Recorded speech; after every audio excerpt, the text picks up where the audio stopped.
Daar is nou 3 stembriewe in hierdie verkiesing. 'n Nasionale stembrief waarop net politieke partye se name verskyn. 'n Streeks stembrief waar die politieke partye se name verskyn, maar ook die onafhanklike kandidaate. Hierdie 2 stembriewe is die stemme om te bepaal wie die verteenwoordigers gaan wees in die parlement in Kaapstad. Die 3de stembrief is jou stem vir die provinsie en gaan bepaal hoeveel verteenwoordigers jou party in die provinsiale wetgewerliggaam gaan kry.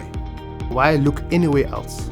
Look for a logo, and that's where you put the X. Doesn't matter what means what. You know what the VF Plus means.